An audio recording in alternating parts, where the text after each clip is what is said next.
वृंदारण्यं सुभद्रमणं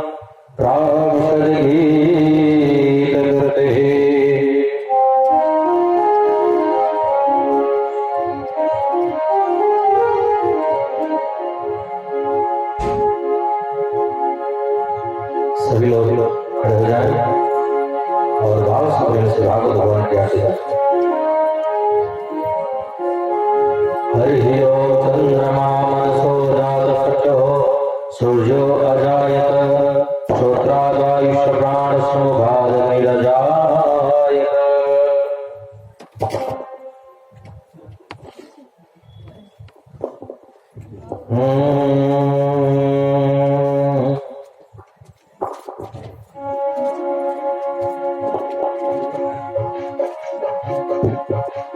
श्री भागवत भगवान की है आरती, पापियों को पाप से है आरती।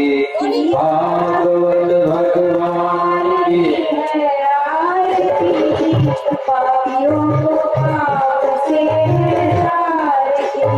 भागवत भगवान ये लेट खींच रहा है। इसको ये ना खींचे, ऐसा आप लोग खींचिए कि ये ना खींचे।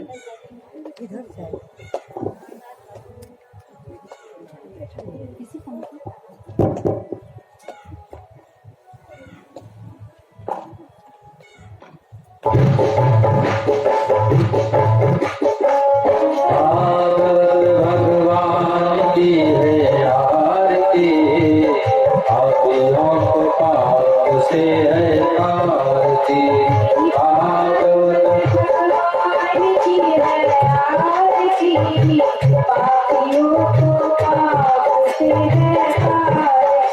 ये हमारे ग्रंथ ये मुक्ति पंक्ति पंचम वेद निराला है, नव ज्योति जगाने वाला है।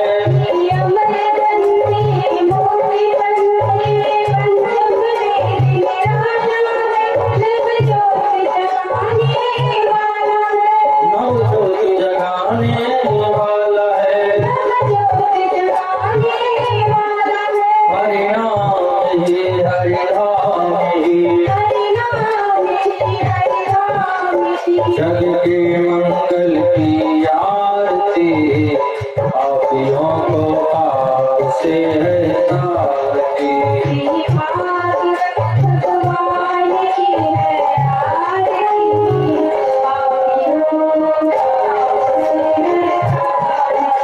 ये शांति गीत पावन पुनि, पापों को मिटाने वाला है, हरिदर्श कराने वाला है।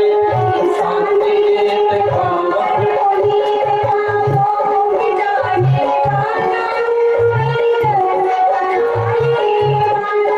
ये सुख करनी ये दुख हरनी ये श्री मधुसूदन की आरती, पापियों को पाप से है तारती।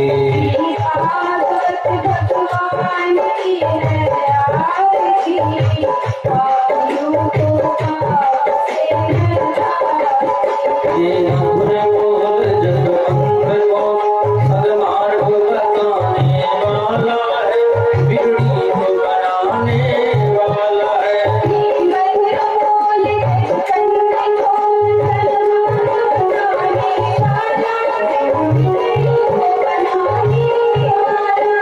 श्री राम ही घनश्याम ही, श्री राम यही है घनश्याम यही है, प्रभु की महिमा की आरती, पापियों को पाप से है तारती।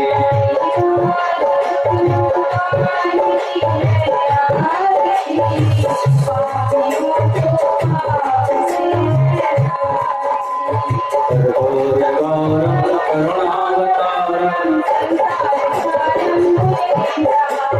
सदा वसंतम हृदयारविंदे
हरि ओम देवो शांतिरं तरिशुभं शान्तिः पृथिवी शान्तिरावः शान्तिरोपदेवः शान्तिः वसुदेवः शान्तिः विश्वे देवाः शान्तिर्ब्रह्म शान्तिः सर्वं शान्तिः शान्तिः श्री वृंदावन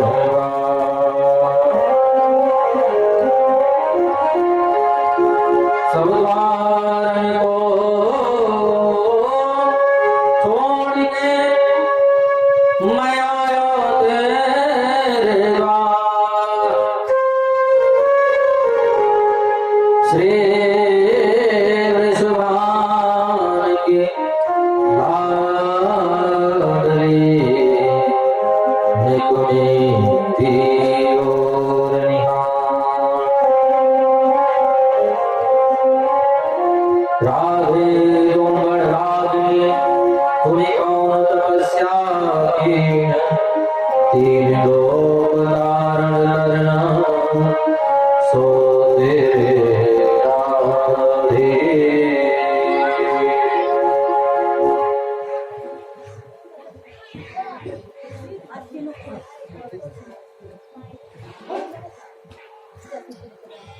बोले कृष्ण कन्हैया की जय।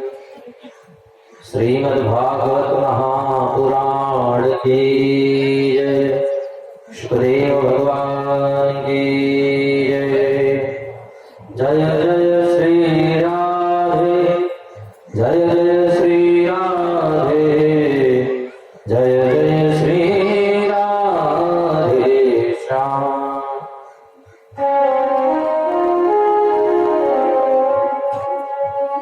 परम मंगलमय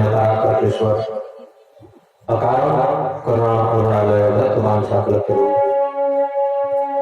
त्रयोदश पीताम्बरधारी श्री बालकृष्ण की बांगमयी प्रतिमूर्ति श्रीमद् भागवत महापुराण प्यारे प्रेमियों भक्तवती माताओं बहनें आज सभी लोग द्वितीय दिवस के सायंकालीन बेला में श्रीमद् भागवत महापुराण कथा श्रवण करने हेतु गम्हरिया में इस कथा पंडाल में समित रूप से एकत्रित हैं। आइए हम लोग कथा में प्रवेश करें। उससे पूर्व मन और वाणी को पवित्र करने के लिए भगवत नाम संकीर्तन बड़े भाव से प्रेम से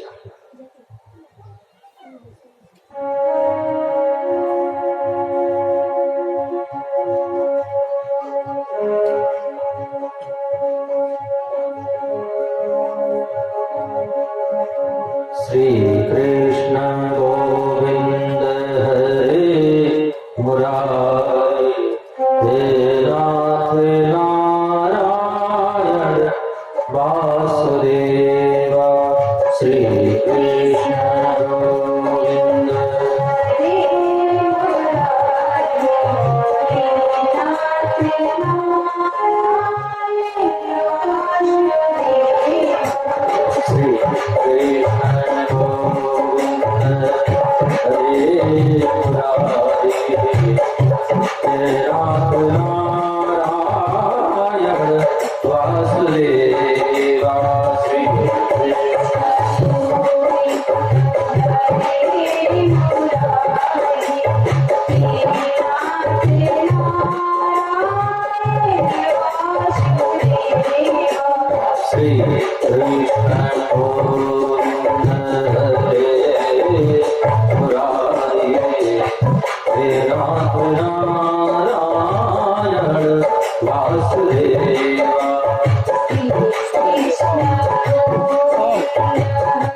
श्री कृष्ण गोविंद हरे मुरारी नाथ नारायण वासुदेवा श्री कृष्ण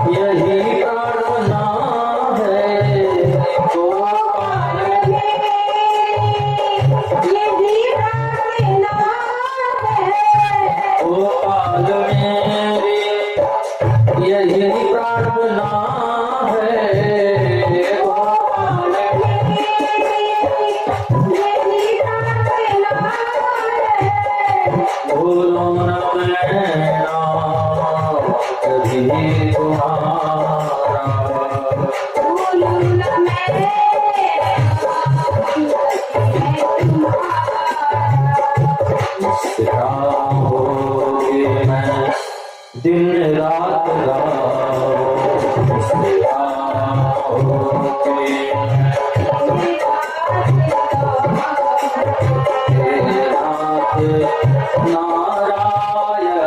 वासुदेवा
Radhe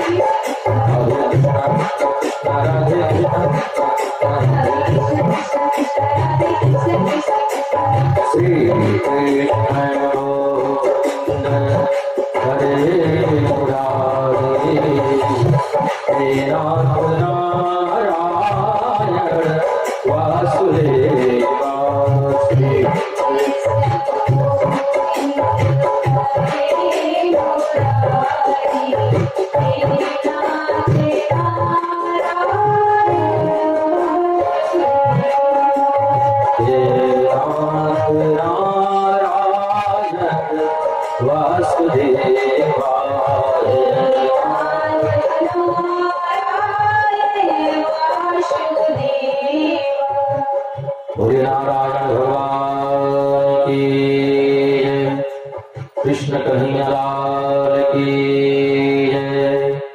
जय जय श्री राधे, जय जय श्री राधे, जय जय श्री राधे।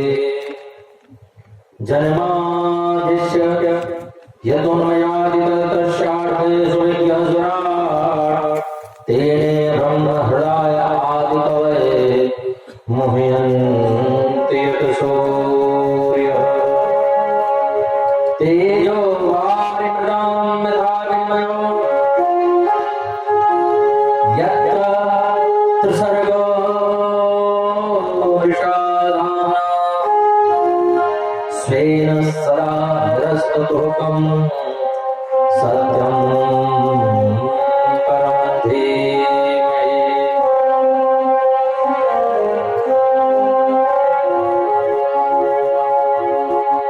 आज हम सभी लोग भागवत कथा में प्रवेश करेंगे। कल हम लोग भागवत कथा का महत्व श्रवण किया। कल की कथा प्रसंग में हम लोग ने श्रवण किया भागवत कथा श्रवण करने से क्या क्या लाभ है, क्यों श्रवण करना चाहिए, किन किन लोगों ने कथा को श्रवण किया, किन किन लोगों ने कथा को श्रवण करके भगवान को प्राप्त किए, उनको मुक्ति मिली, मोक्ष मिला। भक्ति मैया के कष्ट की निवृत्ति हुई, ज्ञान वैराग्य की वृद्धता का निवारण हुआ। तो आज हम लोग कथा के माध्यम से भगवत चर्चा करेंगे। सर्वप्रथम किसी भी ग्रंथ का शुभारंभ करते हैं तो मंगलाचरण होता है। कोई भी ग्रंथ हो सबसे पहले मंगलाचरण होता है। उसमें भागवत में भी मंगलाचरण है। सर्वप्रथम रामचरितमानस में भी मंगलाचरण है। रामचरितमानस की बात हम थोड़ा ज्यादा करेंगे क्योंकि हमको पता चला है कि आप लोग रामचरितमानस से थोड़ा दूर हैं। तो जैसे भागवत कथा में आनंद आता है वैसे राम कथा में भी आनंद आता है, पर आप लोग अभी राम कथा के आदि नहीं हुए हैं, राम कथा के रस का चस्का नहीं लगा है। तो थोड़ा थोड़ा हम राम कथा को भी स्पर्श करते चलेंगे, रामचरितमानस की चौपाइयों को भी थोड़ा सा श्रवण करते चलेंगे, रामायण का भी थोड़ा सा, क्योंकि अब तो समय अच्छा चल रहा है। राम जी की जन्मभूमि अयोध्या में भी कितने दिनों से संत लोग, महात्मा लोग, भक्त लोग, अयोध्या वासी लोग, नेता लोग, भारतवासी लोग, भगवान में आस्था रखने वाले लोग, धर्म में आस्था, धर्म को मानने वाले लोग, सबका कल्याण चाहने वाले लोग,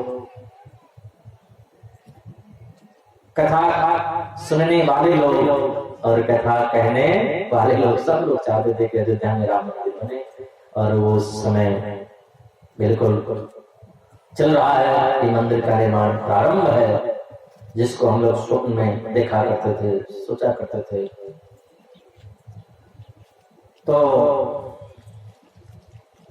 प्रभु श्री रामचंद्र जी को भी याद करेंगे, रामचरितमानस को भी याद करेंगे। रामचरितमानस में भी मंगलाचरण है और ये भागवत में भी मंगलाचरण है। रामचरितमानस में गोस्वामी तुलसीदास जी महाराज इतनी सुंदर स्तुति करते हैं, मंगलाचरण करते हैं। वर्णानाम संग्रहानाम रसानाम छंद सामपि, यहीं से रामायण प्रारंभ होता है। 7 श्लोकों से रामचरितमानस की शुरुआत होती है। सर्वप्रथम 7 श्लोक है। 7 श्लोक इसलिए हैं कि शायद 7 दिन होते हैं, तो मानो एक एक दिन के नाम पर गोस्वामी तुलसीदास जी महाराज रामचरितमानस का निर्माण किए, रामचरितमानस की रचना की। तो शायद एक एक दिन को लेकर के एक एक मंत्र उनके नाम पर लिख दिए हों, इसलिए 7 मंत्र, या फिर 7 स्वर होते हैं संगीत में, तो ये 7 श्लोक या पूरा रामचरितमानस संगीत के 7 स्वर में किसी भी राग में गाया जा सकता है, इसलिए 7 मंत्र लिखे हों। या तो फिर आगे 7 कांड लिखने वाले हैं। 7 कांड हैं रामचरितमानस में, बालकांड, अयोध्या कांड, अरण्य कांड, कितने हुए? चौथा स्कंधा कांड, 5वां सुंदर कांड, 6वां लंका कांड और 7वां अंतिम तो बता दीजिए, उत्तर कांड। 7वां उत्तर कांड। तो 7 कांड है, इसलिए शुरू में 7 मंत्र लिखे हों। चाहे गोस्वामी जी के विचार है, लेकिन संतों का भाव है कि गोस्वामी जी शायद इसलिए शुरू में 7 मंत्र लिखे हों। प्रथम मंत्र वर्णानाम संग्रहानाम रसानाम छंद सामपि मंगलानाम च कर्तारो वंदे वाणी विनायको भवानी शंकरो वंदे। दूसरा श्लोक, भवानी शंकरो वंदे श्रद्धा विश्वास योगिनो या पिनाम पश्यन्ते सिद्धा स्वांतस्तम ईश्वरम। ऐसे करके 7 श्लोक लिखे हैं। 7 मंत्र बोलेंगे तो थोड़ा टाइम ज्यादा लगेगा, क्योंकि हमको भागवत कथा कहनी है। कहीं आप लोग ये न समझे कि भागवत कथा सुनने बैठे हैं, राम कथा सुनाने लगे हैं महाराज जी, तो थोड़ा सा बस हम चर्चा कर रहे हैं। और सबसे बड़ी बात है कि अंतिम श्लोक गोस्वामी जी जो 7 मंत्र में लिखते हैं, वो कहते हैं कि कथा हम इसलिए लिख रहे हैं कि मोरे मन प्रमोद जयी होई, हमारे मन को प्रमोद मिले, मन को शांति मिले और स्वांत सुखाए तुलसी रघुनाथ राधा, हमारे अंतर आत्मा में शांति मिले, हमको सुख मिले। कथा हम इसलिए लिख रहे हैं कि दुनिया को मिले वो तो अच्छी बात है, हम कथा गा रहे हैं, आप लोगों को अच्छा लग रहा है वो एक अलग की बात है, लेकिन कथा हम इसलिए भी गा रहे हैं कि हमको भी आनंद मिले, हमको भी गाने से आनंद मिले। और जब हमको गाने में कथा आनंद मिलेगा तो आपको सुनने में भी आनंद मिलेगा, और यदि हमको गाने में आनंद नहीं मिलेगा तो आपको सुनने में आनंद नहीं मिलेगा, क्योंकि जो वक्ता के भीतर भरा होगा वही तो बाहर निकलेगा। भाई जो चीज हम खाएंगे उसी की डकार आएगी। दाल चावल खाएंगे तो दाल चावल की डकार आएगी, और कुछ पी करके आए फिर उसकी डकार आएगी, बोलो राधे राधे। तो जो चीज हम खाएंगे उसकी डकार तो आएगी। तो जो चीज वक्ता के भीतर से निकलेगा, आनंद निकलेगा, तो आपको भी आनंद आएगा। तो गोस्वामी तुलसीदास जी महाराज स्वांत सुख आए, हमको सुख मिले। तो रामचरितमानस की रचना की स्वांत सुख के लिए, अपने सुख के लिए, लेकिन पूरे विश्व को सुख मिल रहा है, आनंद मिल रहा है। आज लोग राम कथा गा गा करके कितने आनंदित हो रहे हैं, सुन करके कितने आनंदित हो रहे हैं। गोस्वामी तुलसीदास जी महाराज जो मंगलाचरण किए, उसी प्रकार श्रीमद् भागवत महापुराण में भी मंगलाचरण है। प्रथम स्कंध, प्रथम अध्याय, प्रथम श्लोक, जन्माद्यस्य तोर्यादितश्चार्थ्य सुविज्ञ सुराट तेने ब्रह्म हृदय आदिकाय मोह्यन्ति सूर्यः तेजो वायुमण्डलं यथा यत्र सर्वो वैभागाः स्वेन सदा निरस्तोक्तं सत्यं परन्ति नहीं। सत्य की वंदना करते हैं। हाँ व्यास जी, जन्माद्यस्य किस सत्य की वंदना करते हैं? उस सत्य की वंदना करते हैं जिस सत्य से पूरे विश्व का जन्म होता है। केवल उत्तर प्रदेश या झारखंड या भारत के लोगों का नहीं, केवल भारतवासियों का जिससे जन्म होता है नहीं, पूरे संसार का। उसमें सभी देश आ गए, सभी जीव जंतु आ गए, जलचर थलचर नाना जे जड़ चेतन जीव जहाना, सब लोग आ गए उसमें। उस सत्य को बंधन करते हैं, उस परमात्मा को बंधन करते हैं, जिसको कोई राम कहता है, कोई कृष्ण कहता है, कोई नारायण कहता है, कोई दुर्गा कहता है, कोई काली कहता है, कोई कलकत्ते वाली कहता है। बोलो राधे राधे। उस सत्य को बंधन करते हैं, जिस सत्य में सब देवी देवता, सब इष्ट आ गए, सब भगवान आ गए, और सारे देशों के भगवान आ गए इस सत्य में। केवल हमारे भारतवर्ष पे ही रामकृष्ण नहीं आए, सत्य में तो सारे देश विदेश के देवी देवता आ गए। नाम नहीं लिया इसलिए कि आप चाहे किसी भी देवी देवता का नाम लेकर के और कह सकते हैं कि जिनसे पूरी सृष्टि हुई है। कोई ये ना कहे कि शिव जी से ही पूरी सृष्टि हुई है, नहीं। अगर भगवान भोलेनाथ से पूरी सृष्टि हुई है तो मैया दुर्गा को मानने वाले लोग कहते हैं कि दुर्गा जी से सृष्टि हुई है ना।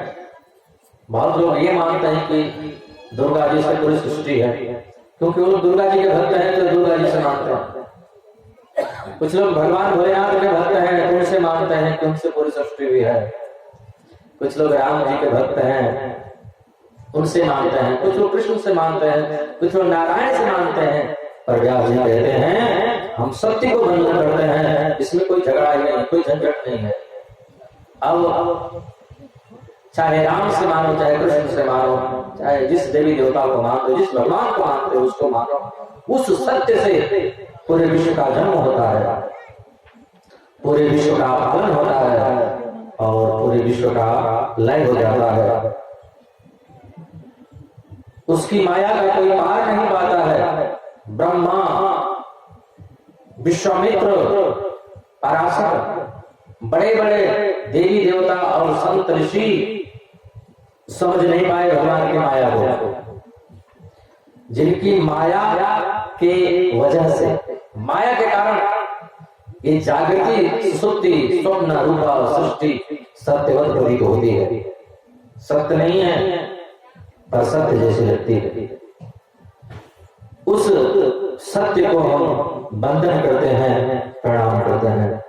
बोले सत्यनारायण भगवान की, कृष्ण कन्हैया लाल की जय। यहाँ पर हम लोग कथा का ज्यादा आनंद लेंगे, भजनों का आनंद कम लेंगे, क्योंकि बहुत लोग कह रहे थे कि हमको कथा सुननी है, तो हम लोग यहाँ पर संगीत जो है वो बिल्कुल सूक्ष्म तरीके से किए हैं, इसलिए संगीत बहुत कम होगा, कथा ज्यादा होगी। बोलो राधे राधे। फिर भी कथा कितना भी हो, लेकिन 7 दिन में कथा समाप्त नहीं होती है, 15 दिन में भी नहीं, 1 महीने में नहीं, 12 महीने में भी नहीं, 12 वर्ष में भी कथा समाप्त नहीं होगी भागवत की। कथा समाप्त हो गई होती तो आज तक कथा चलती ही नहीं। अभी कथा चल रही है और आगे भी कथा चलेगी, क्योंकि कथा कभी समाप्त नहीं होती है। भगवान की कथा समाप्त नहीं होती है, भागवत कथा कभी समाप्त नहीं होती है। भागवत कथा का विश्राम दिया जाता है, क्योंकि भगवान अनंत है और अनंत का अंत कहां? जो अनंत है उनका अंत कहां? तो हरि अनंत है तो कथा भी अनंत है। भगवान अनंत है तो भगवान की कथा भी अनंत है, इसलिए हरि अनंत, हरि कथा अनंता, कहीं सुनहि बहु विधि सब संता।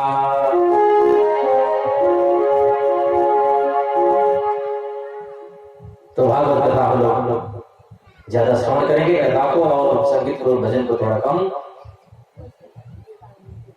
सत्य का वर्णन किया है। किसी ने प्रश्न किया, आप लोग सत्य को वर्णन करते हैं तो परम सत्य क्या है? तो दूसरे मंत्र में परम सत्य की व्याख्या करते हैं। परम सत्य क्या है? धर्म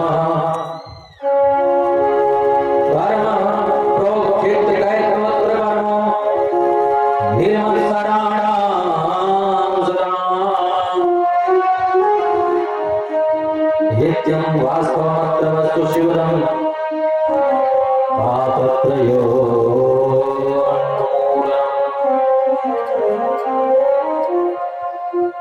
सत्य भगवान है तो परम सत्य क्या है? बोले परम सत्य है भगवान की कथा।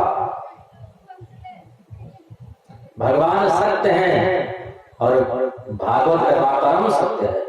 ये जो कथा सुन रहे हैं ये परम सत्य है, इसको कोई काट नहीं सकता है। जो निष्कपटी संत हैं, निर्लोभी महापुरुष हैं, निष्कामी संत हैं, उनके मुख से निकलने वाली गोविंद की कथा ही परम सत्य है। बोलिए गोविंद भगवान की जय। तो भगवान 2 नंबर पे और भगवान की कथा 1 नंबर पे। हालांकि भगवान भी 2 नंबर पे नहीं है, पर 2 नंबर पर इसलिए हम दे रहे हैं कि भगवान यहां पहुंचे ना पहुंचे पर उनकी कथा तो पहुंच रही है ना। थोड़ा भगवान आने में लेट कर देंगे पर कथा तो है ना। भगवान को हम देखे नहीं, केवल सुने हैं, पर कथा तो हम श्रवण कर रहे हैं साक्षात। और एक और बात, भगवान को 2 नंबर पर इसलिए और भी बोले हैं कि अयोध्यावासी भगवान राम जब जा रहे थे साकेत में, भगवान राम की छोड़िए, भगवान कृष्ण जा रहे थे वैकुंठ में, तो सब लोग बोले कि हम लोग भी चलेंगे, हम लोग भी चलेंगे। हनुमान जी बोले हम भी चलेंगे। सब लोग जा रहे थे, हनुमान जी को रोके। हनुमान जी महाराज बोले हम भी चलेंगे। कन्हैया बोले तो चलो। हनुमान जी बोले वहां हमको सब कुछ मिलेगा ना, जो जो यहाँ पर उपलब्ध है, किसी वस्तु का अभाव तो नहीं है। बोले नहीं, सब चीज मिलेगा। कन्हैया बोले एक चीज तो नहीं मिल सकता। क्या? बोले कथा, भागवत कथा वैकुंठ में भी नहीं है। हनुमान जी बोले तो हमको वैकुंठ में जाना ही नहीं, हम तो यही रहेंगे। हाँ, यहाँ क्या करेंगे? बोले यहाँ रहेंगे तो जहां जहां आपकी कथा होगी, जहां जहां आपका गुणगान होगा, वहां वहां हम जाएंगे। क्योंकि हनुमान जी महाराज भगवान की कथा के आदि है। रामचरित सुनबे को रसिया, राम लखन सीता मन बसिया। हनुमान चालीसा याद है ना हम लोगों को? नहीं याद है? नहीं याद है?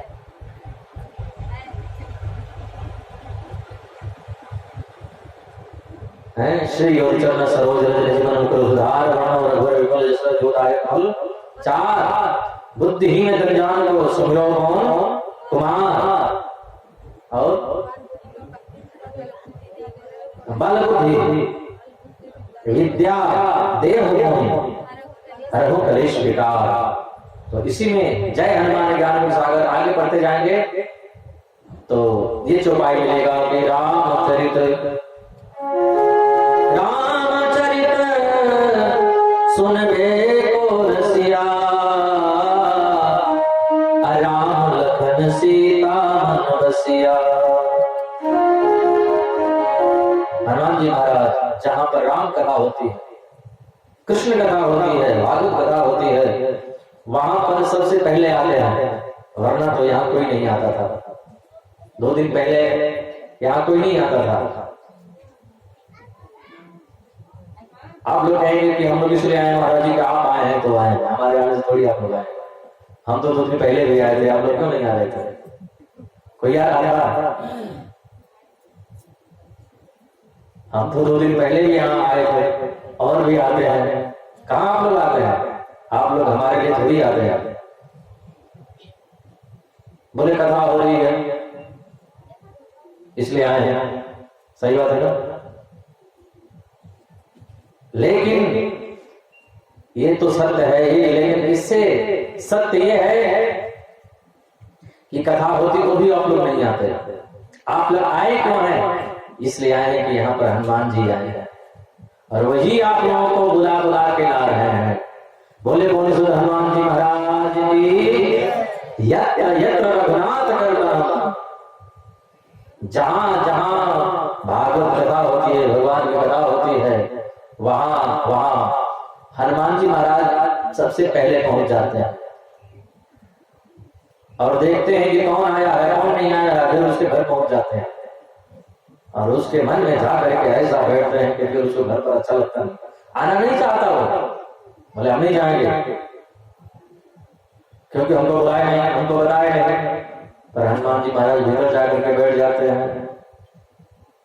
फिर वो कहता है अच्छा नहीं लग रहा है, क्या करें, कहाँ जाए, इससे बढ़िया चल करके कथा में बैठे, बोलो राधे राधे। बोले कृष्ण का नहीं लाल की। तो हनुमान जी महाराज कमाल कर रहे हैं, हमारा कुछ नहीं है, ये कमाल हनुमान जी का है। तो जहां जहां कथा होती है हनुमान जी महाराज जाते हैं। हनुमान जी बोले हमको बैकुंठ नहीं जाना है, तो बोले वहां पर आपकी कथा नहीं है तो ये मृतलोक ही बढ़िया है, यहाँ पर भगवान की कथा है। तो जो निष्कपटी संत हैं उनके मुख से निकलने वाले भागवत कथा ही परम सत्य है, परम धर्म है। बोले कृष्ण कन्हैया लाल की जय। फिर किसी ने पूछा क्यों जी भागवत का प्राकट्य कैसे हुआ? तो तीसरे मंत्र में, तीसरे श्लोक में निगम निगम फलम सुखमुखादमृतत्व संयुतम पिबत भागवतम रसमालयम मुहुरहो रसिका भवे भावुका। निगम कहते हैं वेद को, वेद रूपी जो कल्प वृक्ष है उसी का पका हुआ फल है श्रीमद् भागवत महापुराण। कैसा है फल? बोले गलितम फलम, पका हुआ फल है, कच्चा फल नहीं है, पका हुआ फल है। कच्चा फल तो खट्टा हो जाता है, खट्टा होता है, खाने लायक नहीं होता है।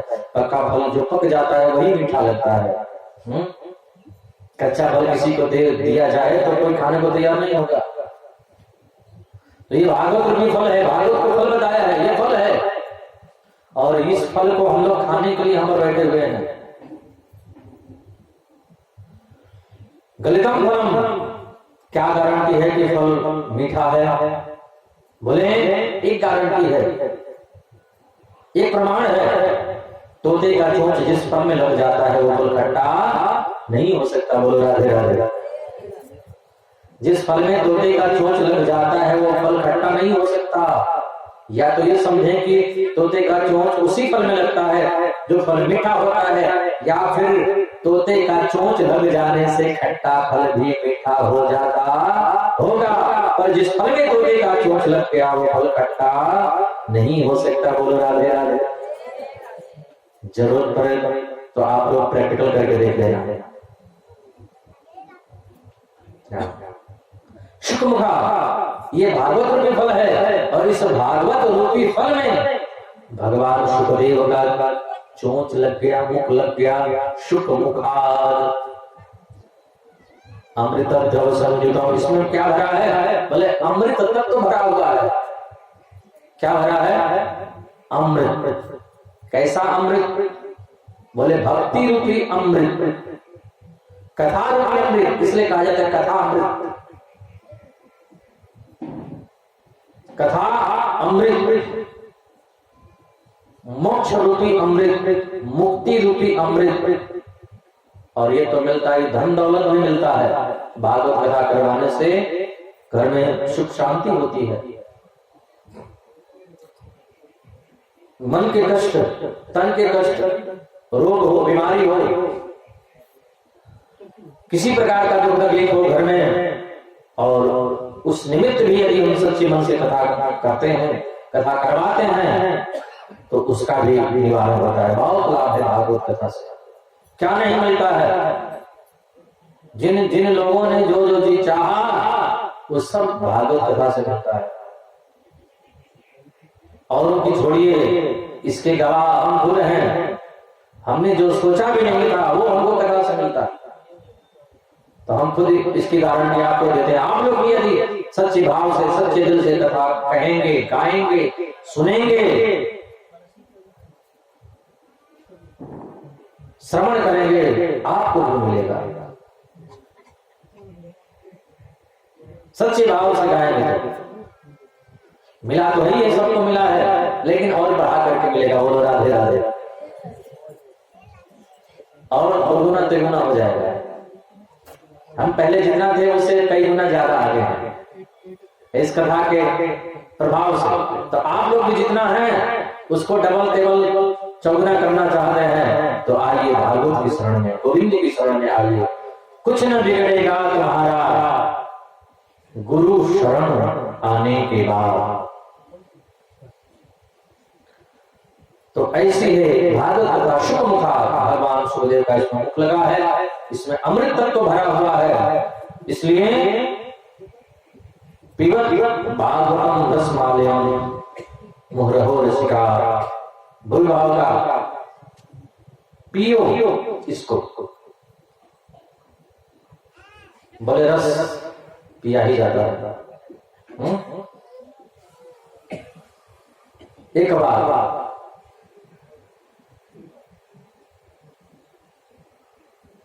रस पिया जाता है, लेकिन मुख के द्वारा पिया जाता है ना। हम लोग क्या जल को पीना बोलते हैं, आप लोग क्या खाना बोलते हैं। हम लोग क्या रस पिया जाता है, आप लोग खाते हैं। बोलो राधे राधे राधे। बोले कृष्ण कन्हैया लाल की जय। इसमें हम लोग निंदा नहीं है, ये अलग अलग जगह की भाषा है, अलग अलग जगह का रीति रिवाज है। तो आप लोगों के बोलचाल में ये है। तो रस पीने की बात आई है तो रस तो मुख से पिया जाता है ना।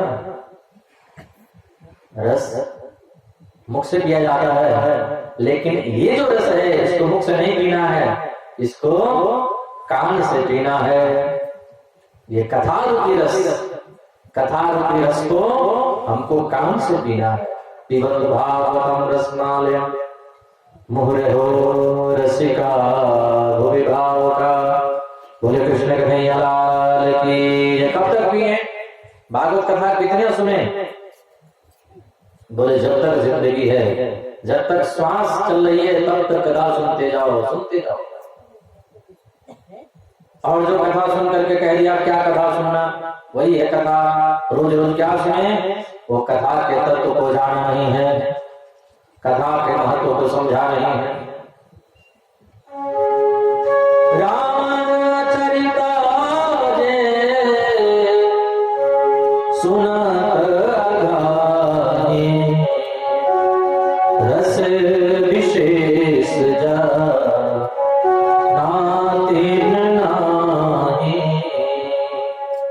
ऐसा सही से आप लोग एक बात बताइएगा ईमानदारी से।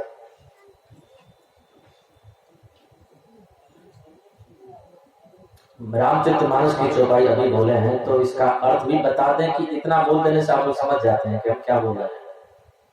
क्योंकि हम लोग क्या का ऐसा रिवाज है कि मात्र चौपाई बोल देते हैं तो श्रोता लोग समझ जाते हैं कि ये बात महाराज जी बोले, इसलिए उसकी व्याख्या हम लोग करते नहीं है, बस चौपाई बोल देते हैं और श्रोता लोग समझ जाते हैं कि ये बात बोल दी। नहीं समझ रहे हैं। रामचरित जी सुनता गाहि। जब हम बात पीछे बोले हैं कि कथा सुन करके जो कह दिया कि क्या कथा सुनना, वो कथा के तत्व को जाना नहीं, वही बात रामचरितमानस में है कि रामचरित जी सुनता गाहि। जो सुन करके ये कह दिया क्या कथा सुनना, रस विशेष जाना तिन नाही, वो कथा के रस को नहीं जाना। ये बात रामचरितमानस में लिखा। तो ऐसी कथा और एक और बात सत्य हृदय शुश्रूषा ऐसा भागवत में वर्णन मिलता है कि कथा सुनने के लिए या कथा करवाने के लिए जब हमारे मन में बात आती है, कथा सुनने के लिए जब हमारे मन में वो प्रेरणा जगती है, मन में आती है बात कि हम कथा करवाएंगे, भागवत कथा हम भी करवाएंगे या हम लोग भी आयोजन करेंगे, तो भागवत में लिखा है कि उसी समय कन्हैया आकर के हमारे हृदय में विराजमान हो जाते हैं। बोलो राधे राधे। सद्य हृदय अवरुद्ध चित्त भी, कथा भले आप न करवाएं, बाद में करवाएं, लेकिन जब मन में भाव आता है उसी समय गोविंद हमारे हृदय में प्रकट हो जाते हैं, अवरुद्ध हो जाते हैं, कैद हो जाते हैं। सद्य हृदय अवरुद्ध चित्त भी शुश्रूषु क्षण, उसी क्षण। तो आज नैनी सारण्य में 88,000 संत जन विराजमान हैं। उन ऋषियों की मंडली के बीच में मध्य में एक युवा संत आया जिसको सूत जी कहते हैं। 88,000 ऋषि लोग खड़े हो गए, दंडवत किए, प्रणाम किए, सूत जी व्यास गद्दी पर बैठे हैं और ऋषियों ने कहा हमारे 6 प्रश्न हैं और 6 प्रश्नों के अंतर्गत 7 दिन भागवत कथा होती है। मूलतः 6 प्रश्न है, ध्यान देना। ऋषियों ने कहा सुन जी हमारे मन में 6 प्रश्न हैं और आप कृपा करके बताइए। बोले साहब बोलिए कौन कौन प्रश्न हैं। उनसाम एकांतम से सन्नह संसित महर्षि, मानव के कल्याण का मार्ग क्या है, मुक्ति का मार्ग क्या है, भक्ति का मार्ग क्या है, गोविंद कैसे मिलेंगे, कन्हैया में कैसे प्रेम होगा, संसार से कैसे नाता टूटेगा, क्योंकि संसार से ममता बहुत जल्दी हो जाती है और भगवान से प्रेम होता नहीं है। कोई हमारे यहाँ 10 दिन रह जाए, 15 दिन रह जाए और जब वो जाने लगता है तो इतनी ममता हो जाती है कि फिर अच्छा नहीं लगता है, फिर हमको रोना आता है। तो जिस प्रकार कोई संसारिक व्यक्ति, कोई रिश्तेदार, कोई नातेदार हमारे घर में रहते हैं और वो जब जाने लगते हैं तो हमारे आंखों में अश्रु आता है, उसी प्रकार भगवान से इतना प्रेम हो जाए, भागवत कथा से इतना प्रेम हो जाए कि कथा जब न सुनने को मिले तो हमारे आंखों में अश्रु आए। बस यही करना है और कुछ नहीं करना है। दुनिया के लिए जब हम रोते हैं वो रोना हमको भगवान के लिए आ जाए, बस समझना हमारी भक्ति सफल है, हो रही है भक्ति, भगवान की याद हमको आ रही है।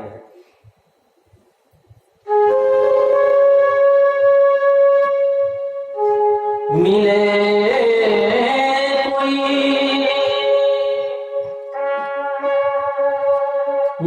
कोई संत फकीर,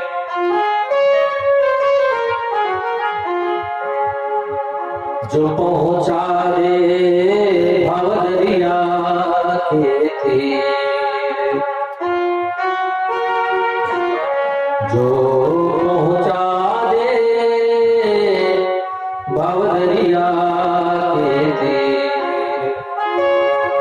मिले कोई संत फकीर, जो पहुंचा दे भवदरिया के तीर।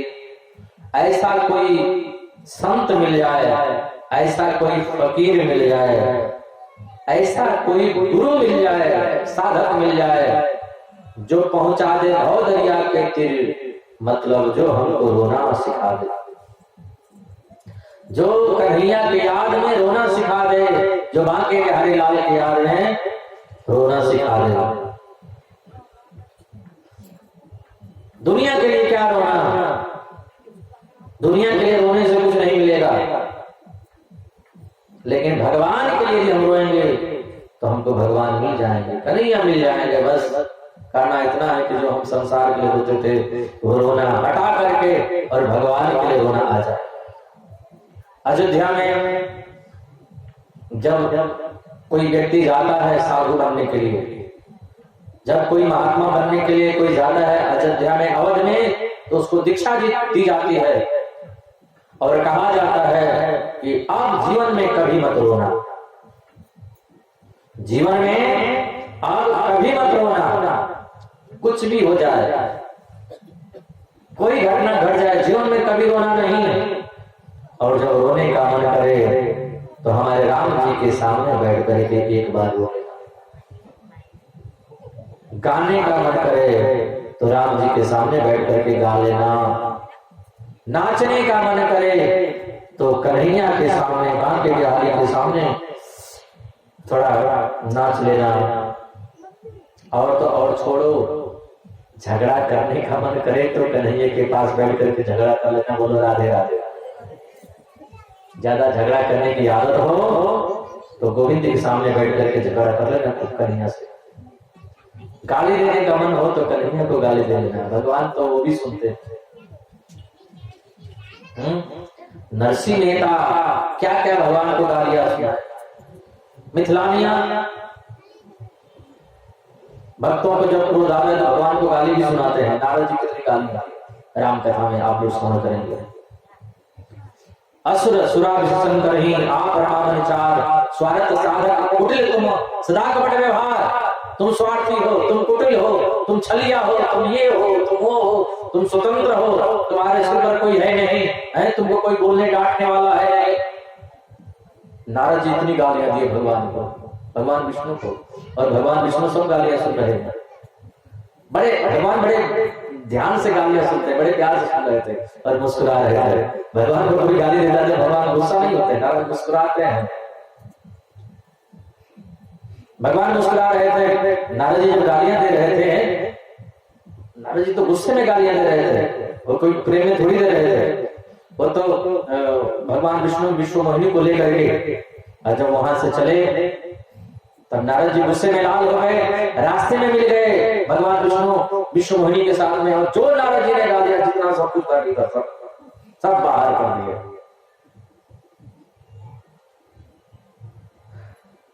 बगल में लक्ष्मी जी बैठी थी। लक्ष्मी जी धीरे से बोली भगवान विष्णु से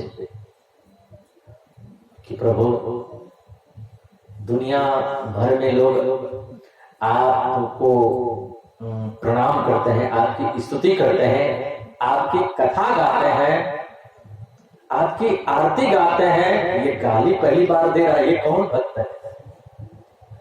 गाली देने वाला पहली बार आपने देखा है भक्त, ये कौन? और इतनी गालियां दे रहा है। इसने तो गाली देते देते एक माला पूरी कर दिया, एक सवाल कर दिया, गालियों की माला बना दी, और आप कुछ नहीं बोल रहे हैं। भगवान विष्णु मुस्कुरा करके बोले कि मुझे लगता है कि जब मेरी शादी हुई थी तो शादी में गालियां सुनने को नहीं मिली थी, वो प्रसंग पूरा हो रहा है, हो जाने दो। हाँ, तो शादी विवाह वाला गाली नारद जी पूरा कर रहे हैं, इसलिए हो जाने दो, कोई दिक्कत नहीं, कोई बात नहीं है। हाँ, या फिर भगवान विष्णु बोले कि नारद जी के मुख से हम स्तुति बहुत बार सुने हैं, हमारा कीर्तन नारद जी बहुत बार किए हैं, एक बार गाली भी सुन लेने दो इनसे कि गाली कैसा देते हैं, बोलो राधे राधे। तो कभी गाली देने का मन करे तो भगवान के सामने बैठ करके जितना देना हो, जितना मन में आए, गुस्सा आ जाए, किसी पे गाली देने को मन आए तो भगवान के पास बैठ करके वो सब गाली भगवान को सुना दो, बोलो राधे राधे। भगवान सुन लेंगे और भगवान प्रसन्न हो जाएंगे, गुस्सा नहीं होंगे। और वही गाली दुनिया को दोगे तो फिर गोली चल जाएगी। हाँ, बहुत कुछ हो जाएगा। इसलिए रूठने का मन करे तो भगवान के सामने, रोने का मन करे भगवान के सामने, मिले कोई संत फकीर जो हमको रोना सिखा दे, कन्हैया की आज्ञा, गोविंद की आज्ञा, रोना सिखा दे, गोविंद से मिलाना सिखा दे, तो भक्ति का मार्ग क्या है, ये पहला प्रश्न है। और दूसरा प्रश्न है कि कभी कभी हम मंदिर में जाते हैं तो हमारा मन भ्रमित सा हो जाता है, किसको पूजे किसको छोड़े। कभी कभी हम लोग भी भ्रमित हो जाते हैं कि राम कथा सुने कि भागवत कथा सुने।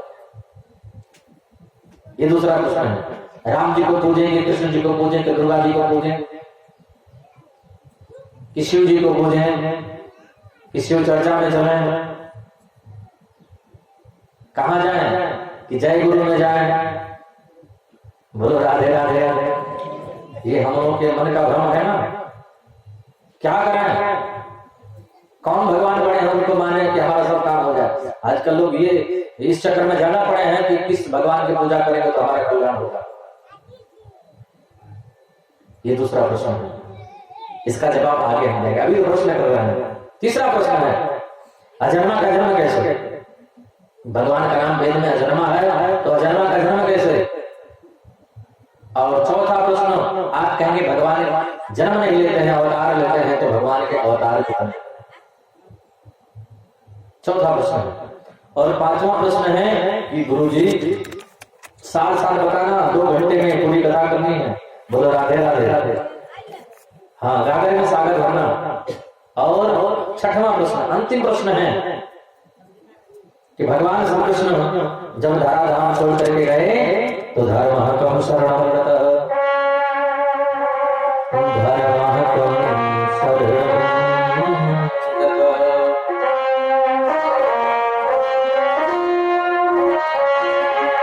ये 6 प्रश्न हैं। सूत जी कहते हैं ऋषियों, 6 प्रश्नों का जवाब हम जरूर देंगे, लेकिन जरा भगवान सुखदेव को याद कर लें। बोले सुखदेव भगवान की जय। भगवान सुखदेव राधा रानी की गोद में खेला करते थे, ऐसा वर्णन मिलता है गर्ग संहिता में। ये भगवान सुखदेव कोई साधारण तोता नहीं है,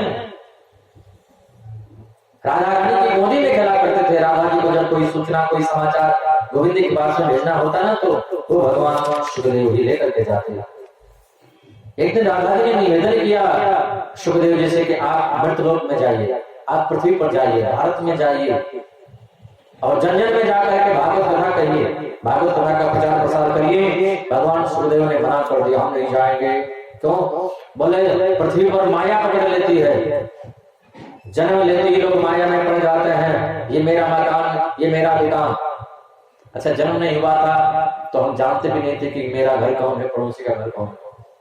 जानते थे क्या जन्म से पहले? घर में आग लग जाए तो हम जानते थे कि हमारा घर जल रहा है, कि पड़ोसी का घर जल रहा है। जो बच्चा पैदा ही नहीं हुआ उसको क्या मालूम कि किसका घर जल रहा है? कौन मर गया, कौन जीवित हो गया, उसको तो मालूम नहीं, वो तो पैदा ही नहीं। तो पैदा होने से पहले भी हम नहीं जानते थे कि ये कौन किसका है। और फिर 80, 90, 100 वर्ष या 70 वर्ष या 60 वर्ष के बाद भी हम नहीं जानेंगे कि हमारा मकान जल रहा है कि पड़ोसी का जल रहा है। ये हम लोग 60-70 वर्ष में ही परेशान रहते हैं। 60, 70, 80, 90 वर्ष में ही हम लोग परेशान रहते हैं। कभी अपने मकान, कभी उसके मकान, कभी उसका दुकान, कभी उसकी चुगली, उसका निंदा। ये बस 80-90 वर्ष तक ही होता है, न इससे पहले न इसके बाद में। तो ये बड़ा झंझट है।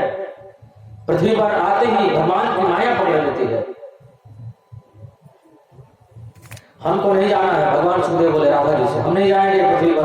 राधा जी ने आशीर्वाद दिया, मैं आशीर्वाद देता हूं तुम पर विष्णु की माया का कोई असर नहीं पड़ेगा। तब भगवान सुखदेव आए मृतलोक में और पर्वताल प्रदेश अमरनाथ में अंडे के रूप में पड़े। आया जोर से हवा का झोंका, इनके माता पिता उड़ करके चले गए, वो अंडा उठ पड़ा था। अब नारद जी आ गया पार्वती जी के पास में। पार्वती जी ने सम्मान किया, प्रणाम किया, ये भगवान बधाई, बड़ी कृपा करी। नारद जी प्रणाम कर रहे हैं क्योंकि वो जगत माता है। नारद जी पार्वती जी के गुरु हैं और पार्वती जी जगत की माता है, इसलिए नारद जी प्रणाम कर रहे हैं। पार्वती जी बोले आप आजकल दिखाई नहीं देते, आते जाते नहीं है, क्या बात है, क्या कारण है? नारद जी बोले माता जी संसार में प्रेम बहुत कम रहा, लोग स्वार्थी हो गए हैं। हाँ, 1 घंटे बैठे रहेंगे दरवाजे पर हम, और जब जाने का टाइम होगा तो कहेंगे कि चाय आपके लिए बना दे। ऐसे स्वार्थ के लोग हो गए हैं, कहेंगे चाय बना दें आपको। बोले अब तो हमारे जाने का टाइम हो रहा है। बोले आप चाय पी के नहीं जाएंगे। बोले अब जाने का समय हो गया, बस आने वाली है, अब फिर कभी आएंगे। बोले आप इतने देर बैठे रहे और एक कप चाय भी नहीं पिए हमारे यहाँ। बोले 1 घंटे तो इसलिए हम बैठे थे कि चाय बना कर दो।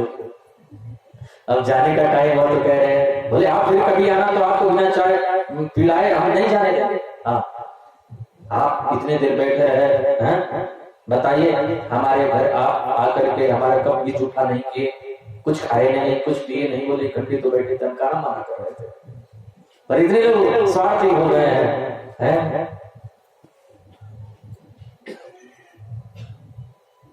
बोले कृष्ण कन्हैया लाल की जय। नारद जी बोले सब स्वार्थी हो गए हैं, पति और पत्नी में भी पटता नहीं, दिन रात झगड़ा होता है। और आजकल हंसी मजाक भी ऐसे ऐसे होते हैं, पति पत्नी में भी क्या करें।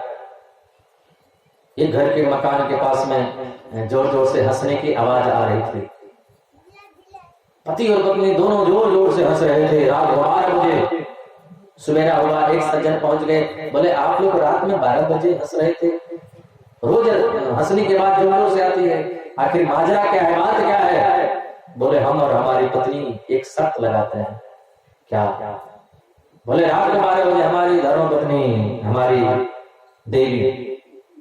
देवी जी वो अपनी चरण पादुका निकाल करके जैसे ही हमारे गाल पर लगाती हैं, जब लग जाता है तो वो जोर जोर से हंसती हैं, और जब नहीं लगता है तो हम जोर जोर से हंसते हैं। बोलो राधे राधे। ऐसे ऐसे मजाक होते हैं। पति और पत्नी में प्रेम रहा नहीं है, इसलिए हम कहीं भी आना जाना बंद कर दिए, जा नहीं रहे हैं। पार्वती जी बोली हमारे भोलेनाथ में इतना प्रेम है कि आपसे क्या कहें। बोले माता जी प्रेम है तो प्रेम में तो कहीं कोई बात छुपाई नहीं जाती है। जहां पर कोई बात छुपाई जाती है वो प्रेम नहीं है। प्रेम में कभी कोई बात छुपाई नहीं जाती है। और आप कह रहे हैं कि हम प्रेम करते हैं, दोनों में इतना प्रेम है। हाँ, ये झूठा प्रेम है, हम इसको नहीं मानेंगे। पार्वती जी बोली भोले बाबा हमसे आज तक कोई बात छुपाई नहीं, सब बात बता देते हैं। नारद जी बोले तो ये भी बात बताए होंगे कि उनके गले में जो माला है वो किसकी है? पार्वती जी बोली ये बात तो हमको कभी नहीं बताया है। नारद जी बोले तो प्रेम क्या खाक करते हैं, आपसे बात नहीं बताए तो? माता जी अब मैं चला और आप जाने और आपका काम जाने। अब पार्वती जी यही सोच रही है कि हमसे ये बात क्यों नहीं बता। नारद जी जाते जाते भोलेनाथ के बगल से होके जा रहे हैं। बाबा, भोलेनाथ ने कहा कुटिया पर तो नहीं गए थे? बोले माता जी आपको याद कर रही है। भोले बाबा ने कहा आप जब कुटिया से होकर के आए हैं तो वो जरूर याद कर रही होगी। भोले बाबा पहुंच गए। देवी क्या बात है? देखा भोलेनाथ ने जाकर के तो पार्वती जी के चेहरे पर तो 12 बज रहे थे। अरे देवी बात क्या है, उदास क्यों हो? पार्वती जी बोली बात मत करिए। अरे हुआ क्या बताओ तो सही। बोले आप बात मत करिए। अरे हुआ क्या, नाराज क्यों हो? कहीं नारद तो नहीं आया था? पार्वती जी बोली ये तो अच्छा हुआ जो नारद जी आ गए और हमारी आंखें खोल गए। हाँ, भोलेनाथ ने कहा देवी वो ज्यादा ही आंखें खोल गए। हाँ, आपने मुझसे ये बात क्यों नहीं बताई कि आपके गले में जो मुंडों की माला है वो किसकी है? भोलेनाथ ने कहा देवी हमारे गले में जो मुंडों की माला है वो आपके ही स्वरूप है। ऐसे ऐसा क्या है? भोले बाबा ने कहा आप जितने बार मरती हैं, शरीर बदलती हैं, मैं आपसे इतना प्यार करता हूँ वो मुंडों की माला अपने गले में धारण करके रखता हूँ। पार्वती जी बोले आप कपटी नहीं महाकपटी निकले। महाकपटी हो कैसे?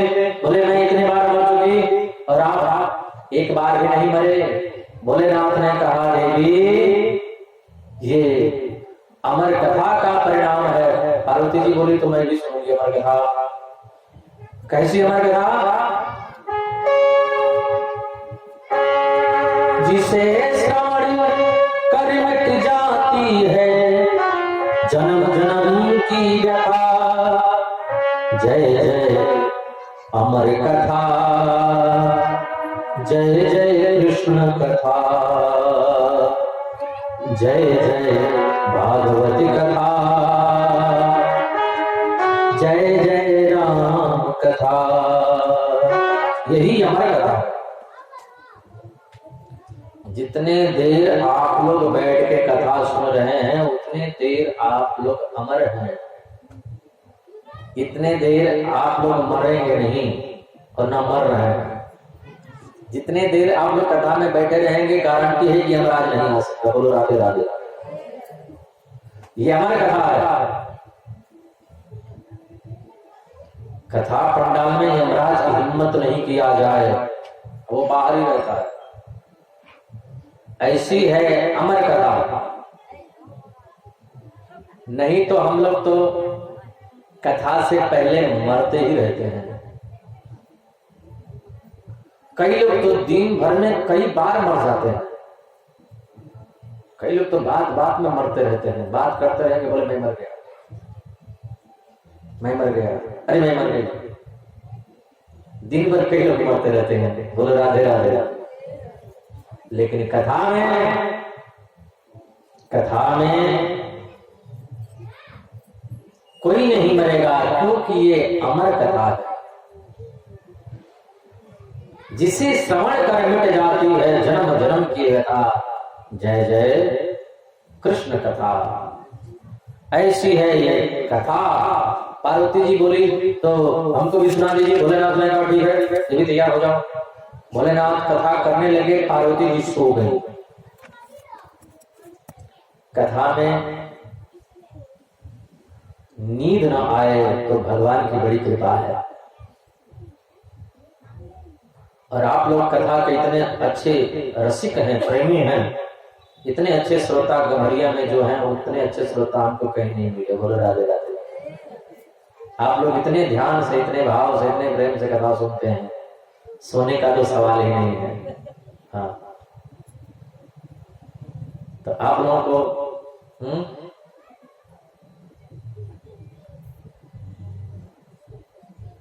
लेकिन कभी ऐसा प्रसंग आता है तो उसमें नींद भी आ जाती है, और उसमें भी हमारी माताओं बहनों को ज्यादा नींद आती है। तो वो पार्वती जी सो गई। भोलेनाथ ने कहा हमारा भोलेनाथ तो समाधि से कथा सुना रहे थे, समाधि में भोलेनाथ आंख बंद करके कथा कर रहे थे। वो अंडा जो फूटा हुआ पड़ा था उसमें से जीव का प्रादुर्भाव हो गया। उस पक्षी पार्वती जी सो गई तो वो पक्षी सोचा कि कथा तो होगी नहीं। श्रोता सो गए, कथा सुनने वाले लोग यहाँ पर सो जाए तो फिर हम क्या करेंगे? आप लोग यहाँ सब लोग अगर सो जाए तो हमको भी उठ करके जाना ही पड़ेगा। बोलो राधे राधे। हम कथा कर रहे हैं, इसमें हमारा कुछ नहीं, हमारी महानता नहीं। हम कथा इसलिए कर रहे हैं कि आप लोग सुन रहे हैं। ये आप लोगों की महानता है कि आप लोग सुन रहे हैं तो हम कथा कर रहे हैं, वरना न सुनते तो हम कथा ही नहीं करते। तो ऐसा मत कीजिएगा कि आप लोग कल से मत आइएगा। आप लोग जरूर आइएगा।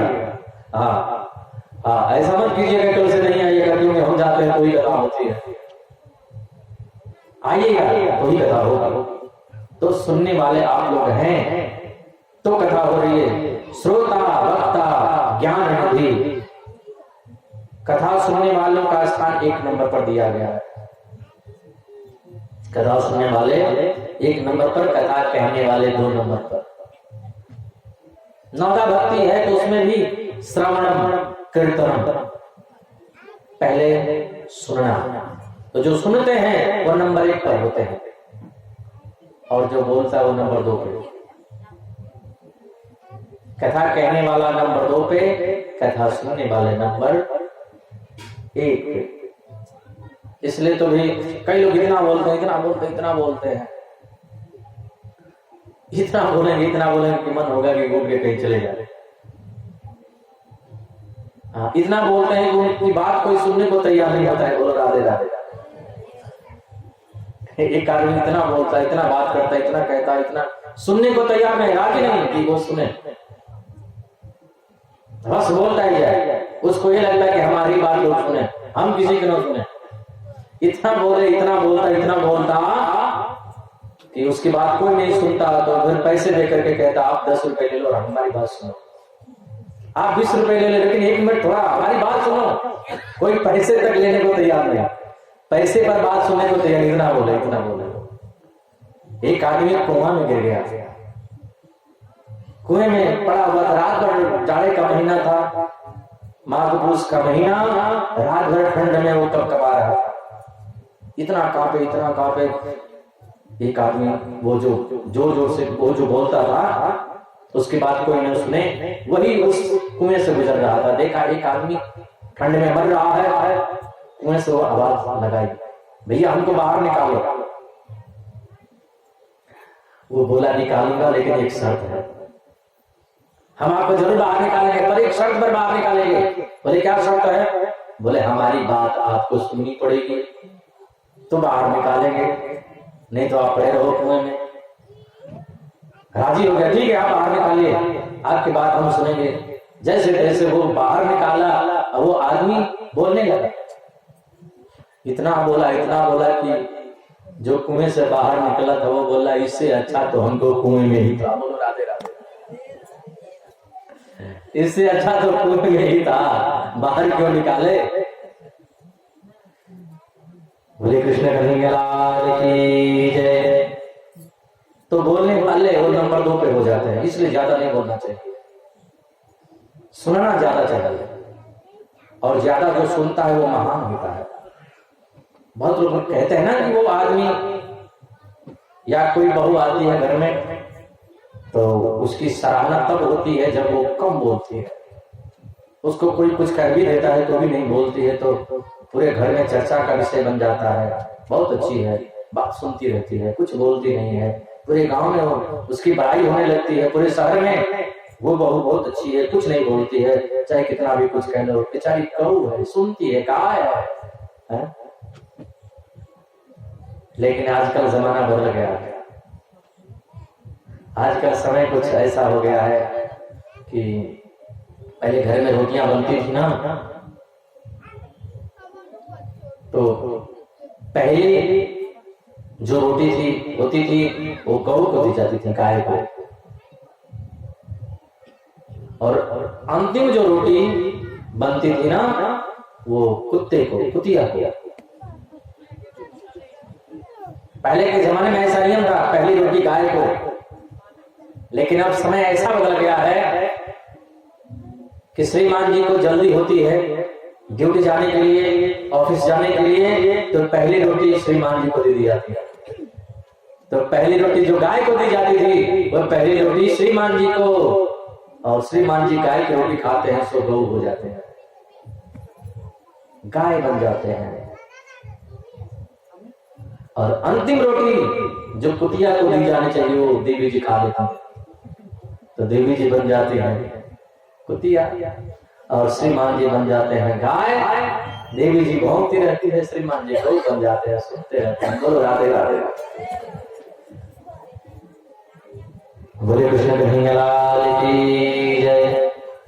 सुनने वाला 1 नंबर का हो, और कथा बोलने वाला या कहने वाला या बोलने वाला, इसलिए ज्यादा नहीं बोले, उतनी ही बोले जितनी की जरूरत हो, जितना की कोई पूछे उतना बोले।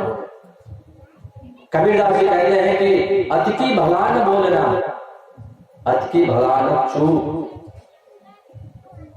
बहुत लोग होते हैं कि कई बार बोलो तो 1 बार बोलते, ज्यादा चुप भी नहीं होना चाहिए। अति की भला न बोलना, अति की भला न चूक, और अति की भला न बरसना, अति की भला न धूप। बोलने वाले 2 नंबर पे, सुनने वाले एक नंबर पे, आप लोग सुन रहे हैं, आप लोग नंबर 1 पर, और हम बोल रहे हैं नंबर 2 पे। भगवान की कथा, सुखदेव भगवान ने सोचा कि कथा अब तो होगी नहीं, क्योंकि सुनने वाला कोई है नहीं, देवी जी तो सो गई। वो भगवान सुखदेव मैया की आवाज में आवाज मिला करके, पार्वती की आवाज में आवाज मिला करके जी ऐसे बोलने लगे। कथा विश्राम, भोले बाबा की समाधि खुली, जोर से जयकारा लगाया, बोले जितने लोग सो रहे थे सब लोग जग गए, पार्वती जी भी जग गई। प्रभु कथा कहाँ चल रही थी? भोलेनाथ ने कहा कथा हो गई। बोले मैं तो सो गई, तो कथा कौन सुन रहा तो मालूम नहीं। देखा शुभ पक्षी, ओ ये कथा की चोरी की है। देखिए कथा सुनने के भी नियम है। कथा कभी छत पर बैठ कर नहीं सुनना चाहिए, या कथा सुनाने वाले से ऊपर बैठ के कथा नहीं सुनना चाहिए। हो सके तो कथा जमीन पर बैठ करके सुने, वो सबसे ज्यादा लाभ करता है। और ऐसा न हो पाए तो आप श्रोता से थोड़ा नीचे बैठे, कथा कहने वाले से थोड़ा नीचे।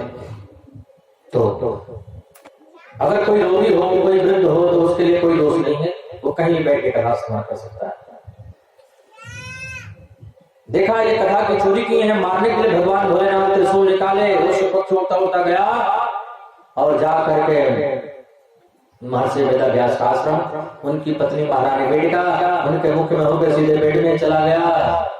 भगवान भोलेनाथ पहुंचे मारने के लिए, व्यास जी समझा बुझा करके वापस कर दिए। एक दिन व्यास जी की पत्नी महारानी बेटिका ने कहा हमारे गर्भ में कुछ मंत्रों की ध्वनि प्रस्फुटित हो रही है। व्यास जी ध्यान लगा करके देखे, बोले देवी आपके गर्भ में कोई बहुत बड़ा महापुरुष ज्ञानी शक्ति मालूम पड़ता है। अरे क्यों जी बाहर क्यों नहीं निकलता? प्रार्थना किया बेटा बाहर निकलो, आपके माता श्री को बड़ा क्लेश हो रहा है, बड़ा कष्ट हो रहा है। भगवान बोले हमको बाहर नहीं आना, क्यों? बोले विष्णु की माया मार लेती है। व्यास जी ने आशीर्वाद दिया विष्णु की माया का असर नहीं होगा। तब भगवान सुखदेव गर्भ से बाहर निकले और जन्म लेते ही सीधे संन्यास लेकर के वन की ओर जा रहे हैं। यम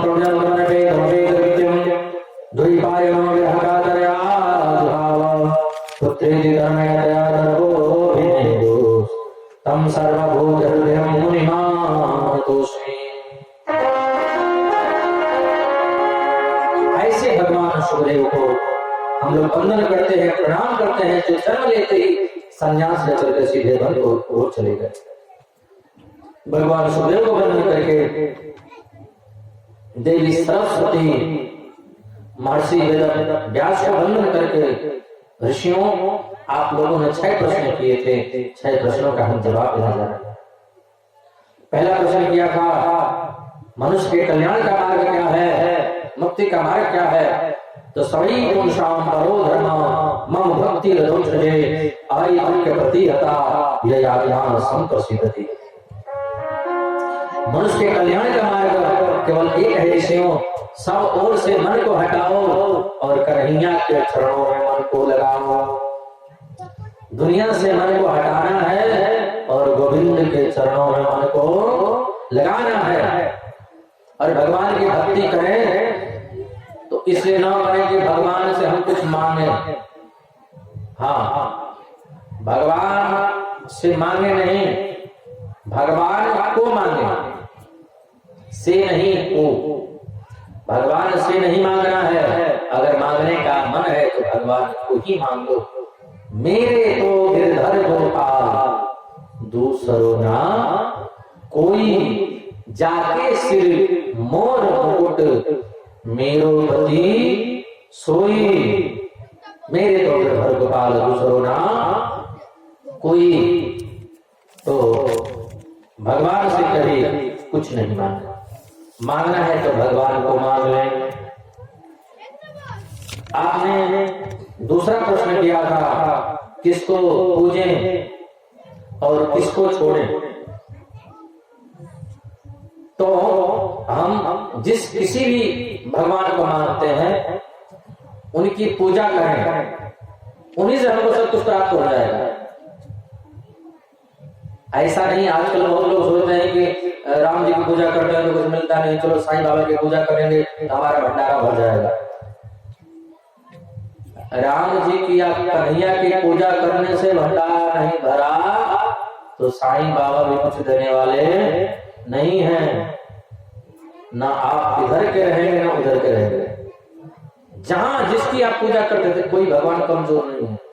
कभी मत समझना कि कन्हैया कुछ नहीं देंगे, साईं बाबा दे देंगे या साईं बाबा कुछ नहीं देंगे, कहीं नहीं। जिस भगवान की उनमें आस्था ज्यादा है, देने लेने को मत जाए। कोई भगवान कमजोर नहीं है। जिनकी हम पूजा करेंगे वही भगवान बड़े हो जाएंगे, वही प्रकट हो जाएगा। प्रकट तो हमको करना है, कोई भगवान थोड़ी हमको दे देंगे। भगवान को प्रकट करना हमारा काम है। हम चाहे कन्हैया को प्रकट करते हैं, चाहे राम को प्रकट करें, चाहे किसी भी देवी देवता को प्रकट करें। इस चक्कर में कहीं मत पड़ना कि हमारे भगवान के पास में आओ तो तुमको मिलेगा, हमारे इष्ट के पास में आओ तो तुमको मिलेगा, या हमारे देवता के पास आओ तो कोई मिलेगा नहीं। आप पहले से या जिस देवता में आपकी रुचि है वही देवता आपको देना प्रारंभ कर देगा। और यदि उसमें रुचि नहीं है, दूसरे जगह भी जाओगे तो आपको कहीं कुछ नहीं मिलेगा, हाथ कुछ नहीं लगेगा, पौधा पहाड़ तो निकली चुहिया वाली हालत हो जाएगी। जिस किसी भी इष्ट को हम पूजते हैं, पूजा करते हैं, उसी की पूजा करें और दूसरे की निंदा नहीं। हाँ, दूसरा प्रश्न। तीसरा प्रश्न किया था, भगवान अजन्मा है तो जन्म कैसे हुआ? तो ये तो भगवान की इच्छा है कि हमको कोई अजन्मा कहे, या वेद में अजन्मा नाम है तो हम जन्म ले सकते हैं। भगवान की अपनी इच्छा होती है। उन स्वतंत्र गति ईश्वर, भगवान की गति स्वतंत्र है, स्वतंत्र है, परम स्वतंत्र न सिर पर कोई। तो भगवान अजन्मा होते हुए जन्म ले सकते हैं, अनामी होते हुए भी उनका नाम हो सकता है। अवतारों का जहां तक प्रश्न है, ऋषियों, भगवान के 24 अवतार का, पर 24 अवतारों में 2 ही अवतार श्रेष्ठ है, एक राम का और एक कृष्ण का। बोलो राधे राधे। राम कृष्ण 2 एक हैं, अंतर नहीं निमेष, इनके नयन गंभीर हैं, उनके चपल विशेष। राम और कृष्ण में कोई अंतर नहीं, बस आंखों का थोड़ा सा फर्क है। राम जी थोड़ा गंभीर हैं और कन्हैया थोड़े चंचल हैं। राम जी जब चलते हैं तो नीचे सिर करके चलते हैं, सीधे सीधे। हाँ, और कन्हैया जब चलते हैं तो सीधे भी देखते हैं, थोड़ा इधर भी देख लेते हैं, थोड़ा इधर भी देख लेते हैं, थोड़ा ऊपर भी देख लेते हैं, थोड़ा नीचे भी देख लेते हैं। बोलो राधे राधे। बस यही अंतर है राम और कृष्ण में। और प्राय हम लोगों में भी यही अंतर है। 2 तरह के लोग होते हैं। एक तो वो होते हैं बिल्कुल जो गंभीर होते हैं, चलेंगे तो एकदम सीधे चलेंगे, कहीं देखेंगे। और कुछ लोग होते हैं जब चलेंगे तो थोड़ा इधर भी देख लेंगे, थोड़ा इधर भी देख लेंगे, थोड़ा ऊपर भी देख लेंगे, थोड़ा नीचे भी देख लेंगे। बोलो राधे राधे। हाँ, तो जो गंभीर है वो तो राम कथा पसंद करते हैं, वो राम जी को ज्यादा मानते हैं। और जो थोड़े चंचल प्रकृति के होते हैं, जो थोड़ा चंचल होते हैं, थोड़ा इधर थोड़ा उधर थोड़ा ऊपर नीचे जो देखते हैं, वो फिर कन्हैया को पसंद करते हैं। बोले राधे राधे। बोले कृष्ण कन्हैया लाल की। पर अंतर तो कुछ भी नहीं है, राम कृष्ण 2 एक हैं, अंतर नहीं है। एक बार सूरदासी में और तुलसीदासी में थोड़ा झगड़ा हो गया। संत में झगड़ा नहीं होता है, हाथ से प्रयास होता है। तो थोड़ा हाथ से प्रयास हुआ गोस्वामी तुलसीदासी में और सूरदासी में। तुलसीदासी ने कहा, वो सूरदास जी कहां कन्हैया के पीछे पीछे घूम रहे हो, आ जाओ हमारे राम जी कृष्ण में, कल्याण हो जाएगा, राम जी मुक्ति दे देंगे। सूरदास जी बोले, आप कहां इधर उधर घूम रहे हो, हमारे कन्हैया की शरण में आ जाओ। हाँ, मेरा छोटा सा गोपाल है, नन्हा सा गोपाल है। तुलसीदास जी बोले, कन्हैया के पास कुछ नहीं मिलेगा। हाँ, हमारे राम जी बहुत अच्छे हैं। सूरदास जी बोले, हमारे कन्हैया बहुत अच्छे हैं। तुलसीदास जी बोले, तो हो जाए थोड़ा टक्कर, थोड़ा नाप तोड़ हो जाए कि राम जी बड़े हैं कि कन्हैया बड़े हैं। तुलसीदास जी तराजू लेकर के आए। हाँ सुधा जी, आप अपने एक पल्ले पर गोपाल जी को रखिए, कन्हैया को, और हम राम जी को रखते हैं। देखते हैं कि हमारे राम जी बड़े हैं या आपके कन्हैया बड़े हैं। एक पल्ले पर गोविंद बैठे, कन्हैया बैठे हैं, और एक पल्ले पर राम जी बैठे हैं। और सूरदास जी जब पलड़े पर कन्हैया को लेकर के बैठे, बोले जय हो मेरे गोपाल जी, हमारी लाज आपके हाथ में है।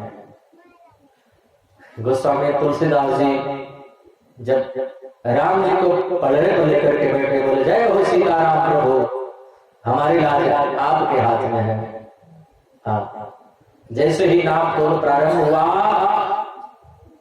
सूरदास जी का पलड़ा ऊपर हो गया, कन्हैया ऊपर और राम जी का पलड़ा नीचे। राम जी भारी पड़ गए, सूरदास जी पलड़े पर से उतर, गोपाल जी को जेब में रखे, रोते हुए जम करके बैठ गए एकांत में। तुलसीदास जी बोले हम तो कह रहे थे ना कि राम जी के पास में आ जाओ, हमारे राम जी बड़े हैं, राम जी दयालु हैं, आप बात नहीं मान रहे। हो गया ना कंफर्म कि राम जी बड़े हैं। सूरदास जी कुछ नहीं बोले, जा करके किनारे बैठ गए, चुपचाप कुछ नहीं बोल रहे हैं। कन्हैया सूरदास जी के थोड़ी पर हाथ लगाया, बाबा आज भजन नहीं गाओगे? सूरदास जी बोले चुप रह बाबा, आज हमसे नाराज हो गए हैं क्या? बोले चुप रह। अरे बाबा क्या बात हो गई? सूरदास जी बोले दिन रात गला फाड़ फाड़ के तुम्हारा कीर्तन करता हूँ, जैसे तैसे माफी मिश्र की व्यवस्था करता हूँ, तुम्हारी सेवा करता हूँ, तुमने हमारी नाक कटवा दी है? बाबा इसमें मेरी क्या गलती है? सूरदास जी बोले गलती तो मेरी है, जो मैं इतने दिन से तुम्हारा कीर्तन कर रहा हूँ, तुम्हारी सेवा कर रहा हूँ, थोड़ा भारी बन जाते तो क्या बिगड़ जाता? हमारी नाक कटवा दी। कन्हैया बोले बाबा मेरी गलती नहीं है। अरे गलती तो आपकी है, मेरी गलती है क्या? मेरी गलती है? बोले बाबा पहले बताओ, 2 ज्यादा है कि 3 ज्यादा है? सूरदास जी बोले तो पूरी दुनिया जानती है कि 3 ज्यादा है, 2 कम है। बोले बाबा ये बताओ, एक पल्ले पर 3 लोग बैठ रहे हैं और एक पल्ले पर 2 लोग बैठ रहे हैं, तो कौन भारी पड़ेगा? बोले 3 वाला भारी पड़ेगा। कन्हैया बोले तो बस बात वही है, आप जब पलड़े पर बैठे तो हमको अकेले लेकर के बैठे, राधा जी को छोड़ दिए थे, बोले थे कि जय हो मेरे गोपाल जी, तो आप और मैं, आप भी दुबले पतले और मैं भी छोटा सा, और जब तुलसीदास जी बैठे तो वो भी हटे हटे और राम जी भी, और वो बोले जय हो मेरे सीताराम प्रभु, तो सीता जी भी और राम जी भी और तुलसीदास जी वो 3 और हम लोग 2 और दुबले पतले। बताओ बताओ। बोले हाँ ये बात तो सही है। अब तो सूरदास जी निकले गोपाल जी को लेकर के और तुलसीदास जी की कुटिया के पास पहुंचे, आवाज लगाई, गोस्वामी जी हैं, तुलसीदास जी हैं। गोस्वामी जी कुटिया से बाहर निकल करके आए, क्या बात है? बोले चलिए फिर से नाम तोड़ होगा, हाँ अब की बात पक्का हो जाएगा। तुलसीदास जी की आंखें में आंसू आ गए, दौड़ करके सूरदास जी को गले लगा लिए। सूरदास हमको पता है जिसने तुमको यहाँ समझा बुझा करके भेजा है। देखो सूरदास जी अंतर तो कुछ भी नहीं है, जो राम है वही कृष्ण है, जो कृष्ण है वही राम है। राम कृष्ण दो एक हैं, अंतर नहीं इनके नैन गंभीर हैं, उनके चकोर से। राम और कृष्ण दोनों में अंतर नहीं है, दोनों एक ही है, चाहे राम जी को मानो चाहे श्याम जी को मानो। तो ऋषियों ने प्रश्न कर दिया, हाँ ये व्यास जी कौन है और इन्होंने भागवत की रचना कैसे करी। सूत जी के बारे में हम लोग, सुखदेव के बारे में तो हम लोग जानते हैं, तस्य पुत्र महायोगी, पर ये व्यास जी कौन है और इन्होंने भागवत की रचना कैसे करी। बोले व्यास जी 17 पुराणों की रचना कर दिए थे, मन में संतोष नहीं हो रहा था।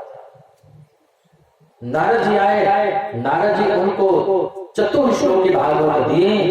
चतुर्श्लोकी भागवत जब नारद जी व्यास जी को दिए तो व्यास जी उस 4 श्लोकों से 18,000 श्लोक बनाए। पर सवाल ये हुआ कि किसको सुनाएं, किसको अध्ययन करवाएं। अंत हृदय से आवाज निकली, एक ही तो है, कौन? बोले अपना ही पुत्र सुखदेव। पर वो भगवान सुखदेव निर्गुण ब्रह्म की समाधि में थे।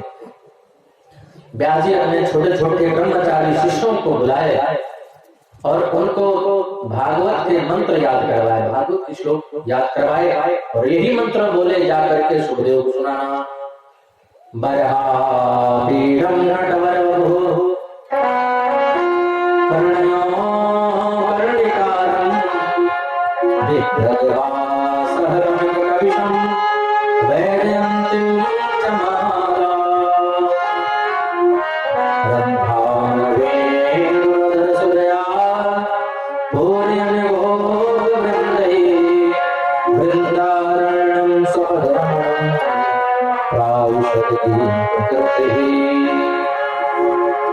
जब भागवत के मंत्र सुखदेव जी सुने तो बोले और आगे सुनाओ ना, ये तो बहुत अच्छे हैं, बहुत प्यारे हैं। मेरा गोपाल इतना सुंदर है और उसकी कथा कहो ना। बोले और जानना है तो चलो अपने पिताजी के पास में। भगवान सुखदेव आए हैं परीक्षा के लिए, व्यास जी जनक महाराज के पास भेजे हैं। सुखदेव भगवान परीक्षा में पास हो गए। वो तो परमहंस है, परमहंस की परीक्षा क्या लेना है? उनकी परीक्षा जो लेगा उसी की परीक्षा हो जाएगी। बोलो राधे राधे। संतों की कभी परीक्षा नहीं लेनी चाहिए। हाँ, परीक्षा में पास भगवान सुखदेव और भागवत का अध्ययन करवाए व्यास जी। ऋषियों ने पूछा ये सूत जी से, ऋषियों ने पूछा सूत जी से कि परीक्षित का जन्म कैसे हुआ और उनको 7 दिन में मरने का श्राप कैसे लगा। और मैंने सुना है कि सुखदेव जी आए और उनको 7 दिन भागवत कथा सुनाए और उनको मुक्ति मिल गई, मोक्ष मिल गया। वो सब कथा आप बताइए, वो सब कैसे हुआ। सूत जी बोले ऋषियों अब ये कथा तो हम कल 3 बजे से सुनाएंगे। बोलो राधे राधे। कथा का विश्राम का समय हो गया है।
Thank you.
जलेन